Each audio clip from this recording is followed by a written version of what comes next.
Hello everybody and welcome back to Camel Studios. Today with a very, how should I say this, strange episode in terms of my commentary because, let me just tell the story from the beginning. This video in the background, hopefully it's going to be online today, which would be Sunday. Perhaps it's also Monday if I encounter even more problems. The thing is, I do record in AV at the moment, which basically means that I have to reconvert them into MP4s because I have no clue why, but my Adobe Premiere Pro can't handle AV files. It does handle them, right? But you can't watch the preview or whatsoever because it's laggy as hell. Like, honestly, I'm watching this video and I can't even tell you where we are because it jumps a frame every, let's say, 30 seconds. So at the moment I do see the beginning of the fence work, which I'm going to talk a little bit about later. So please forgive me if in this video I'm not really on the footage because I can't really follow it. I do see the video jumping from here to here every once in a while, but it just doesn't work off. And I honestly have no time today to reconvert them all into MP4s. I have 2 more episodes scheduled, so those I will have the time to render before into MP4s, and then we should be good to go. But yeah, it's a shame. So if any of you in the comments below has an idea, or any of you watching has an idea what this could be and why it has so much trouble to, handle AV files, because my other video software, which is Vegas or Magix, it doesn't really have any issue with it. So it doesn't really matter if you have AV, MP4, FLV, it doesn't really matter. So, the handling of it is pretty much the same. But Premiere, really, it has a huge trouble dealing with AV files within the editor.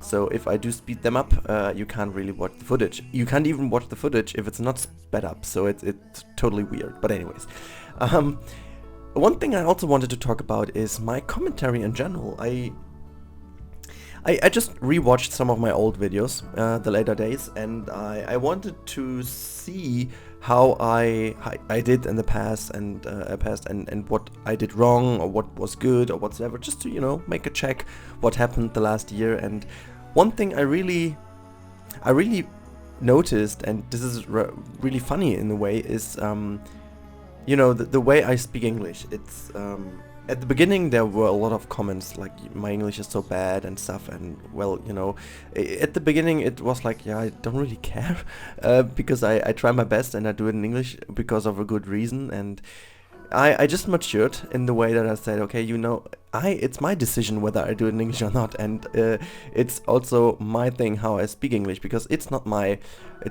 original language. It's my second language, if you will, but even not like family-wise or something. I just learned it in school as everybody else does. So there is not that I've been 2 years abroad or whatsoever. But the funny thing is, when I watch through all the videos, and I don't want to talk too much about English or something, because I feel it's rather good enough to make this stuff here on YouTube, so I'm totally fine with it. So let's not talk too much about this. But what I found very interesting is the usage of words. It's been funny enough to see that every once in a few months I changed my most favorite word, it seemed. Sometimes it was then it was something over here, or I don't know, it was some phrases. And it's pretty funny if you look at it from a psychological view. Obviously I do listen to a lot of different YouTubers as well. I listen to a lot of English podcasts and stuff, and I do watch a lot of English series, just to improve my overall pronunciation by just listening to it, which does work out kind of well, I guess, and also to just get the flow of it and enlarge my vocabulary and stuff. But the funny thing though is, back then my vocabulary was like limited. Like, it's still very limited, but it was even more limited back then. And so you always fall back into phrases that really helped you out to maintain the flow. So it basically, I always said, and something over here, and I don't know, it was like a filling word or something to fill in the gaps I had in my mind. And I really wanted to make up this little moment to sort all my thoughts to get into the next topic then.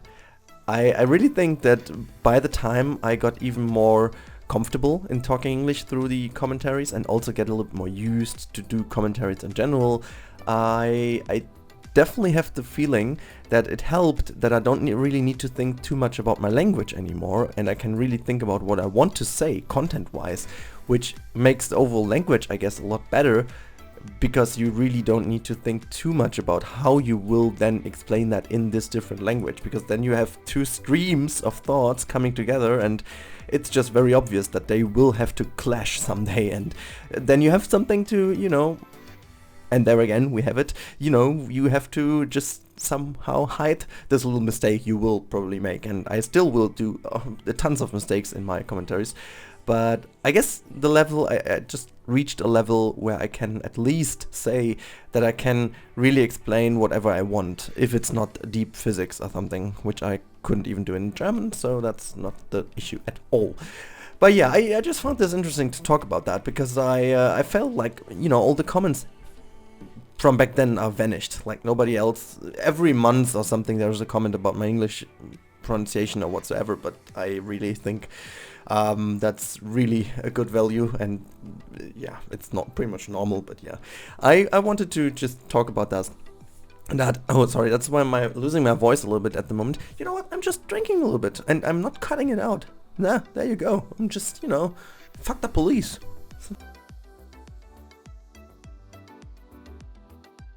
Aha, so, da, we are back. Yeah, okay, that was weird, sorry. And nevertheless, I wanted to talk about this video, also what we do in this video. And now after kind of 7 minutes talking about my English language, I think it's about time to talk actually about what I'm doing. So you have, first of all, you might have noticed that the footage started at a different point when we ended last time, because I lost some footage. This is also basically the reason why I record in AV. I don't really want to record in AV because MP4 is a lot better to handle, as I said, in Premiere. But since the crash bug in Planet Coaster, once you want to copy multiple pieces while it's autosaving, which does happen quite a lot, is still there, and I can't really get rid of it. I just, reset the frequency of the autosaves, and thank you, the lady designer, for reminding me, because I totally forgot about the fact that it is possible. So I do have autosaves now every hour instead of every 10 minutes, which helps, but it's even more frustrating if it is going to crash after an hour than after 10 minutes. So you really have to, think about what you want, and so I reset that to 10 minutes and I recorded in AV, because then again, if the game crashes, I will probably just lose about 10 minutes of building, and that's the other reason, I don't even lose any of the footage, because AV does save the file, at least to that extent that you can refresh what you have done, and then you can use it, even though you will have to rebuild the last 10 minutes, which is pretty easy. You just have to look into the video what you did and then just rebuild it, and it takes you 2 minutes instead of 10 minutes, because you did already do it and you know how to do it and know which pieces to take and whatever. Anyways, I basically think that it's a good solution for now, but hopefully there will be a fix very soon, because it really is annoying as hell to always convert into MP4 back again. But well, I just fell back into talking about the video files again. So what do I do in this video? I was building a lot of the parking lot, as you have seen, and maybe my most favorite thing about this is like the chain fence with this little spike fence on top of it. It was really funny. I was having a little chat with the lady designer, just a little chit-chatty, and then again we talked about what I'm doing, and I shared my screen, and I'm really sorry I have to cough again, because my voice is really damn bad today. Just a second.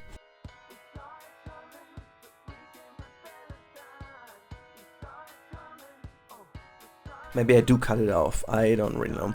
But if I'm not, I'm very sorry for it, but it's... God damn it. I don't know what's happening today. Allergy shouldn't be that issue, but... well. Yeah, Lady and I had a little chat, and I showed it to her, and it was funny to see, because she didn't know what I used for it, and because it really looks pretty good. And what it is, it's the fairy lights, and I'm not quite sure. I guess you saw that at the beginning of the footage. I think I could recover at least a little bit of it. So if so, it will be in And yeah, I used these to make these little chain fences with a spike on top of it. You would probably see that quite often with police stations. I did take reference from GTA 5, to be honest, from the police academy station, which is in down in Los Santos where you do start. And I guess it's a good one because there you have also this little parking lot in front of the building. And yeah, I just thought I would take a little bit of inspiration from there. Because it basically makes sense to have these chain fences around there, because if you would, for example, get a car from somebody who stole it or whatsoever, and you would store it on the parking lot there, you don't want to have it stolen again, so you would make sure that nobody comes into, which is a good thing to have. And yeah, that's what I did. Also, we did some floor graphics, some arrows here and there, and some parking lot markings as always. And what I'm walking on right now, at least I can see it a little bit at the moment, is the switch track. And now I have to tell this because I don't want you to go crazy in the comments again. This is by no means an accurate one. It's just there to have a switch track. I just wanted to have at least a little bit of realism. I didn't want to dig too deep into how this would look like. So what I did actually was just placing down the other right there with the little coaster track in between. I don't even, even from the size, it wouldn't really work with the train. I will swap the trains later on from the Tiamat to the Rage, so that's at least size-wise it does work. But I don't really know if that would work anyways, because this track piece I have over there, and I would even have to enlarge this to the other hand side I just saw to make sure to be able to take out these pieces. So it's a little bit weird what I did with the little switch track. I may have to go back to it and redo it a little bit, but it's just there for cosmetic reasons. It as I said, should have no actual realism aspect to it, because I was simply too lazy to look into it how it really has to look like. So just imagine there is one, and there we go. That's basically it. And now, one thing I can talk about as well, because it's still annoying me as hell, is the fact that we don't have that many genuine or just generic doors in the game. We have a lot of nice doors for every different theming and whatsoever, but I just want to have simple generic backyard doors or backlog doors. So this only door we have from the Planet Coaster theme is, first of all, again, like always, way too big. So scale-wise, it's ridiculous. It's like an elevator door, whatsoever, but it's not a normal backyard door or something like that. So I don't really know why. I made my own one now. I'm not too pleased with it, but on the other hand side, I am really pleased about this one, because simply it looks simple and boring, and it looks, let's call it, it looks bro coaster-like, which is again a big advantage, if you will. So I just want to have a generic damn door you would put in a theme park. You put at a position you can't really see that often, or you can't really see easily. So that's what you want to do. You want to put there a cheap basic door, because nobody sees it and it doesn't need to be fancy, and I need those doors. So I guess if I'm going to make a new Rudi's Prop episode next month, it will definitely be about doors, because I like doors. So doors. We need doors. So that sounded strange anyways. Now we get into a point, and I'm really curious to hear your opinion after the video of this. And I again have to drink something, but my drink is away. I just drank the whole glass, so let me get a little bit of a sip of water then.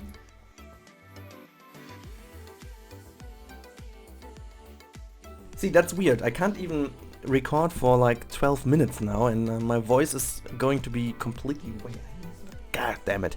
Anyways, maybe it's because it's the morning and I haven't talked too much today. Maybe that's the reason. I'm sorry for it. God damn it, but I don't really have the time to cut all these little not nice things out, because I do have a match in a few hours, and I will have to prepare for that quite soon. Anyways, we will see how that goes at the end. But maybe this is the most honest commentary you ever get from me. But yeah, back to the topic. I wanted to make kind of an open office area. So, and I'm not talking about the software. This is basically the look inside the offices of the police academy. And one thing I really wanted to achieve with that is to create the feel of the broken down walls. And I imagined to, well, I will probably do that in the end, to use a little bit of these little brick, it's not a fence, but these little brick pieces, these brick bars, to maybe, just make this a little more look even more broken down. But I wanted to keep it open as much as possible to really give a look into what's happening behind the scenes. And I imagine that within this building, this is all also just a scene. So in the end, I will also put in some green screen, some camera, some cameraman, and basically to give this whole place more or less like the feel of an actual scene rather than a building interior, right? So that it can actually be open to just, imagine that if this would have been an actual studio and they decided to put the coaster in, that they really just took out the walls, and this would also make or would be a good reason for not making it look broken down, and make it open as it is, because they would have just taken out these walls to give people a glimpse into what's happening inside the rooms. And from the other rooms, they pretty much opened them up to make the coaster rush through it. I don't know if that works out in the end, and I would love to hear your comments about this, because it really annoyed me a little bit, because I had no clue if it does, well, do the job for me. I am quite liking it, but I don't really know if it makes so much sense. But anyways, I just wanted to give this little explanation what we did. And now the last few minutes is me dealing with pieces to find out which piece could work as an actual mouse for this guy over here sitting at the computer. And I know one thing that bothered me a bit, and I am not sure if I'm going to change this. I imagined the whole park to be like 70s, 80s style, maybe even early 90s. And if you go into a police academy, they definitely wouldn't have had flat screens. So that's something I came along with after the episode. I was like, damn, I do need those big old monitors. And we don't really have those big old monitors in the game. So we have this one big monitor from the sci-fi set, which is pretty nice because it does really have the old feel to it. But I have to look into it. Anyways, that's about it for this episode, guys. If you did not enjoy that episode, give it a thumb up. If not, well, never mind. And have a good day, guys, and enjoy. See you in the next episode, and bye-bye.